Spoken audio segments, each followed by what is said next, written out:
আমার কলেজ জীবনের যে ৪ জন বন্ধু আজও আমার খোঁজ খবর রাখে, তারাই একদিন প্ল্যান করেছিল একটা গেট টুগেদার করবে আমার আরও এক বন্ধুর বাড়িতে। সে মোতাবেক আমি আর আমার বান্ধবী প্রস্তুতি নেই। তবে তাদের তরফ থেকে বলা হয়েছিল যেন ট্রেডিশন পড়ে যায়। কেন ট্রেডিশন পড়ে যাব তা নিয়ে অনেক চর্চিত ছিল।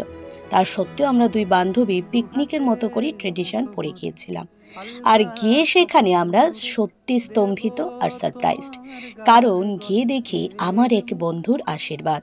যে বন্ধুর বাড়িতে পিকনিক করার কথা ছিল, আজ সেই বন্ধুরই আশীর্বাদ। ও ভেবেছিল আমাদের দুই বান্ধবীকে সারপ্রাইজ করবে। আর সারপ্রাইজ করতে গিয়ে আমরা নিজেরা এতটাই সারপ্রাইজ হয়ে গিয়েছিলাম যে আমাদের পোশাক আশাকও কোনো বিয়ে বাড়ির মতোই ছিল না, সম্পূর্ণ পিকনিকের মতো ছিল। তোমরা দেখেই বুঝতে পারবে। তার আগে একটু আমাদের বন্ধুরা বলে দিয়েছিল যেন ওয়েস্টার্ন না পরি, ট্রেডিশন পরি। তাই কুর্তি পরে গিয়েছি, হয়তোবা তার জন্যে একটু সম্মানটা বেঁচে গিয়েছিল। যাই হোক, আশীর্বাদ পর্ব তো শুরু হয়ে গেছে। আর এখানে বন্ধুর আশীর্বাদ দেখে বন্ধুদের চোখ টলটল করছে, কারণ এখন যে আমাদের দল থেকে একজন ছুটে গেল। হয়তো বন্ধুত্ব থাকবে, তবে ওকে তো এখন অন্য একজনের আন্ডারে থাকতেই হবে। তারপর সমস্ত চিন্তা ভাবনা দূরে সরিয়ে রেখে শুরু করে দিই আনন্দ আর ফুর্তি। কারণ আমার এক বন্ধুর বিয়ে বলে কথা, তাই আনন্দ তো করতেই হবে।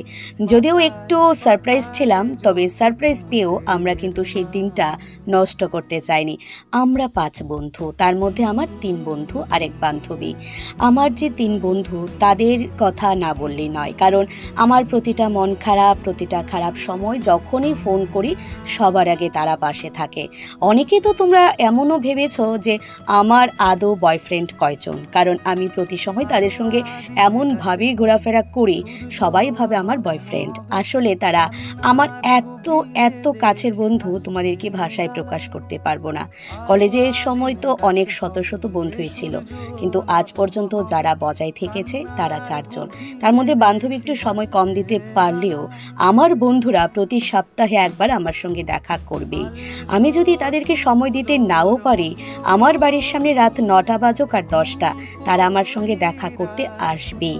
আমার জন্মদিনে সবার আগে উইশ, আমার জন্মদিনে গিফট দেওয়া, আমাকে নিয়ে তাদের চিন্তা ভাবনা বা তাদেরকে নিয়ে আমাদের চিন্তা ভাবনা। আমি যখন একা হয়ে পড়ি, কাউকে পাশে পাই না, তখন বন্ধুদের পাশে পাই। আর এইটাই হচ্ছে আমাদের বন্ধুদের দল। যাই হোক, সেদিন বেশ ভালো মজা করেছি। তোমরা আশীর্বাদ রেখো যেন খুব ভালোভাবে নতুন জীবন শুরু করতে পারে, আর আমাদের বন্ধুত্ব খুব ভালো বজায় থাকে। টাটা।